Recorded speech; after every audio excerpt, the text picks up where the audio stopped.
To all the non-believers, non-believers, non-believers, non-believers, non-believers, non-believers, non-believers, non-believers. I'm making non-believers. What's up, y'all? This is Jay Varsity, and welcome to episode 45 of NBA Talk Playoff Edition. Let's get on to it. Let's talk about the game last night between the Denver Nuggets and the Portland Trail Blazers. Man, it was a pretty weird game, but Portland they came out more aggressive. I didn't see it coming because, to tell you the truth, I honestly did not see Portland coming out this aggressive and coming out this physical. This was a physical game. This was such a physical game, man. Like I really don't know how I saw this coming, to tell you the truth. But uh, but it was a quiet game for Damian Lillard. He only put up 14 points, and CJ McCollum only put up 20 points, and that's a pretty quiet game. And normally I would not expect the Portland Trailblazers to win a game when both their stars usually don't come up big. And I can't really talk because I can't put up that many points in an NBA game, but for their standards, it's like you don't see Portland winning a game when they're so highly dependent on Damian Lillard and CJ McCollum. Like you really don't see that happening, and most of the time they usually get blown out or something like that when that happens.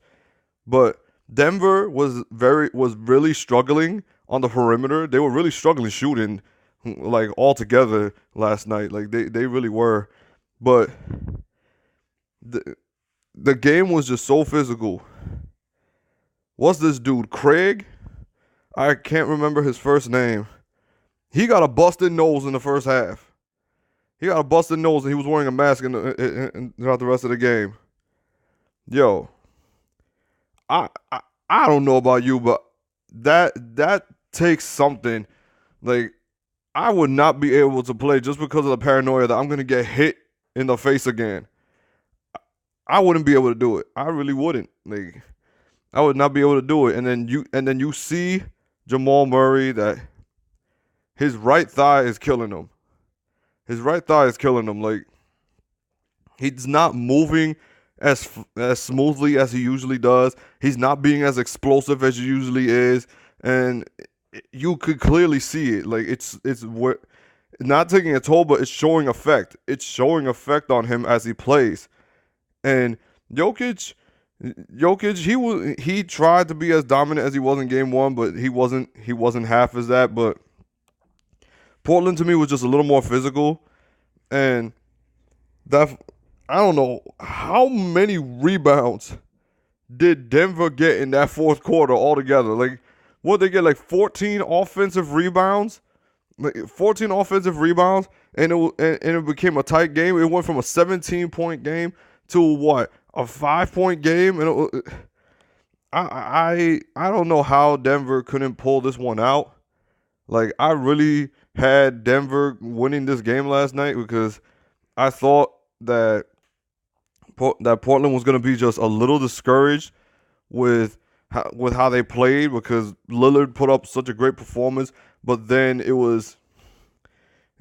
then you come out with this game 2 performance where he only puts out 14, and you're thinking Portland can't win this game if Damian Lillard and CJ McCollum are not going. But then Rodney Hood was hitting threes. Seth Curry was hitting threes. Aminu was doing work. And the game just got chippy. It really got chippy. It felt old school, to tell you the truth. It really did feel old school. It felt like an old school game. So I kind of like it. It was a pretty low scoring game. What was it? 97-90? Like, that, you rarely see that anymore because most of these games are like in the hundreds, 130s and all that. So, like, you really don't see that. You really don't see that anymore. We're having some pretty low scoring games in the playoffs, so people are getting very physical and in these playoff series. So yeah, we're seeing that, and now it's a series split. I'm really gonna tell you, I really don't know how the series is gonna play out. But Portland at home is just like, they've been great at home. Portland has been great at home. Like, just like how I thought Denver was gonna pull out, get the game 2 win. I'm not 100% confident if I can see Portland pulling out this game 3 win because I don't know which Denver team is going to show up.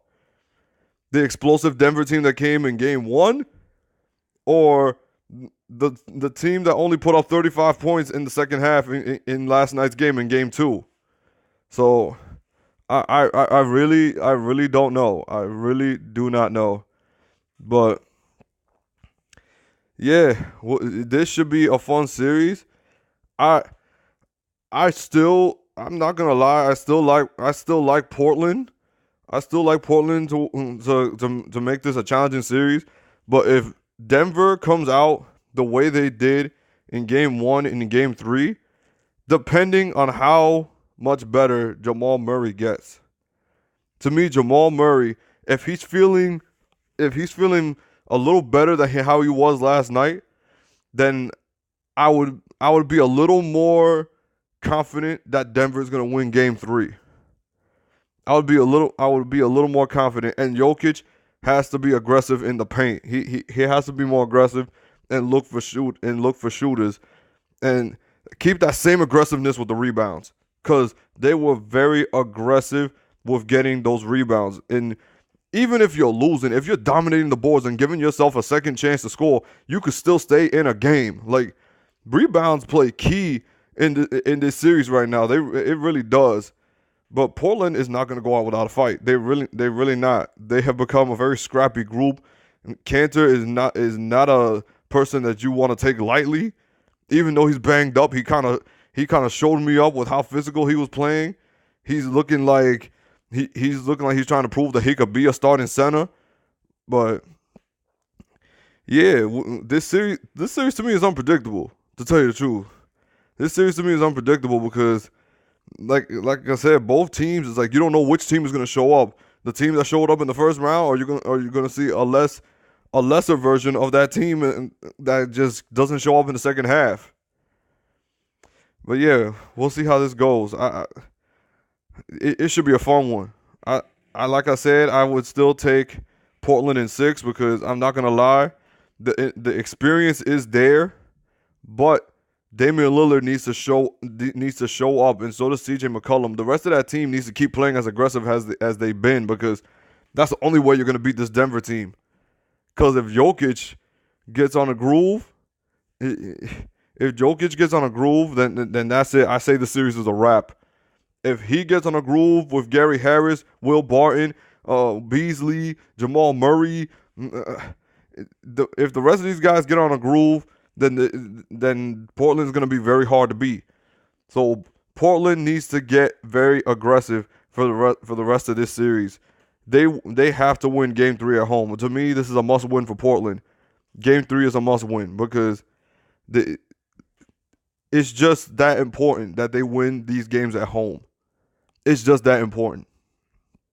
They need to take these games because then that way they could walk into Denver and Denver will have more pressure on them, and they've never been in a scenario where they're down 3-1 and having to defend home court. They will never experience that because Denver is they're still inexperienced. But like I said, I still like Portland to win this series. I do. Even though Cantor's banged up, I still like Portland to win this series. Anyway, let's move on. Let's move on to other news. Let's move on to other news. This whole thing with Kevin Durant to the New York Knicks. Man, the more I hear about this, it's like the Knicks are basically going all in. Kevin Durant or nothing. That's basically it. It's KD or nothing. And then we're hearing, who's he gonna bring with him? Oh, he could be considering the Brooklyn Nets. Look, I don't know. Like to tell you the truth, I don't know if Kevin Durant comes to the Knicks and the Knicks all of a sudden they become a great team. I just can't see it. I just can't see it. We said the same thing about Melo, even though Melo is not nearly as skilled as Kevin Durant, but like I don't know if just adding KD and I don't know who you could get with KD because I don't see Kyrie and KD fitting together, to tell you the truth. They're not a good fit. They're not a good fit. Kyrie is not. I don't care how Kyrie has improved his passing. He is not a pass type point guard. He's a score first point guard. And when you have two score first players, it's like, whose team is it really going to be? And to me, Kyrie's going to look like a hypocrite if he goes from playing with LeBron to playing with Kevin Durant. And it's like, you go there with KD, whose team is it going to be? It's going to be KD's.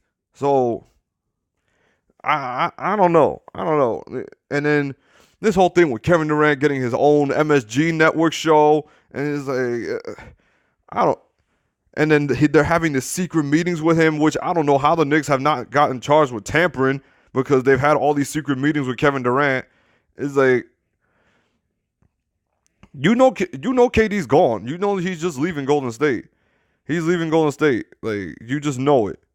But to me, I'm looking at this and I'm saying this could be Kevin Durant's last championship run. This could be KD's last championship run. To me, he might just go to the New York Knicks, and who knows if Kyrie even goes there. Who knows if any other superstar goes there. Okay, if the New York Knicks have the #1 pick and they get Zion and they can use him as a trade piece, who knows if Anthony Davis is gonna stay in New York? I'm sorry, Anthony Davis clearly does not want to stay in New Orleans, but you're risking the chance of having Anthony Davis as a rental. Like, you're risking it. And then you're going to be like, oh, but he's playing with Kevin Durant. Why wouldn't he want to play with Kevin Durant? Well, obviously he's not. He probably won't want to because, it's the New York Knicks. And if the Knicks are not going to win, he's not going to go there. Anthony Davis wants to compete for championships. But KD, he goes to the Knicks. If the Knicks don't make major moves besides getting Kevin Durant, this will be the last time KD competes for a championship. This will be the last time he competes for a championship because the league is only going to get better. The Bucks are going to get better. The Sixers are going to get better. We're going to have teams on the rise with the Sacramento Kings, the Denver Nuggets, the Utah Jazz. Who knows? Portland will get better. As much as you can make fun of the Lakers, I think the Lakers are going to be better next year. The Clippers are going to be better next year. And who knows if Kawhi even decides, I'm going to re-sign with Toronto. Like, Kevin Durant, to me, is going to fall behind if the Knicks do not make more than one move besides getting him in the offseason. Like, I just don't see how just getting Kevin Durant just all of a sudden, oh my God, they're a championship contender. I just don't see it. I really don't.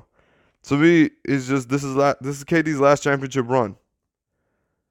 It's his last championship run, unless the Knicks make more than one move besides just getting Kevin Durant. Or who knows? What if KD all of a sudden says he's gonna go to the Brooklyn Nets? Well, like I said, nobody knows. Nobody knows, man. But I still say from here on out, this is a career-defining move from Kevin Durant. Because going to the New York Knicks, you're guaranteeing that this is going to be your last championship run because the New York Knicks do not have a history of making smart decisions. The Knicks have a history of not making smart decisions when it comes to when they have a superstar on their team with not getting the right pieces around them. But who knows? I could be wrong. But I have a feeling in my gut that this is Kevin Durant's last championship run. Well, that's it. That's all. Write in the comments, like and subscribe if you like basketball content. This is your boy Jay Varsity, and I am out. Peace. We got some non-believers out there. Make believers out of non-believers. Make believers out the overseers.